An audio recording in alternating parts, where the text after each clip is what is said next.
আসসালামু আলাইকুম বন্ধুরা, লামিমা নসিন চ্যানেলে আপনাদের স্বাগতম। আমি আজকে আমাদের ছাদের এই ছোট ড্রাগন বাগানে চলে এসেছি।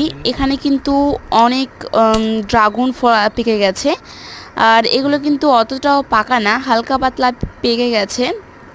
আর এগুলো আমি বাসায় নিয়ে যেয়ে একদিন রেখে দেব, তাহলে কিন্তু অনেক সুন্দরভাবে পেকে যাবে।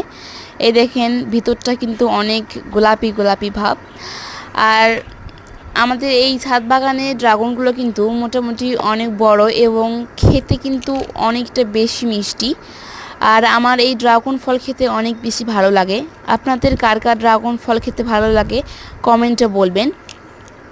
আর এখানে কিন্তু প্রায় আমরা 6-7টার মতো ড্রাগন ফল পেয়ে গেছি। এই দেখেন, এগুলো কিন্তু অনেক বড় সড়ো ড্রাগন ফলগুলো। আর এর ভেতরটা দেখেন কতটা গোলাপি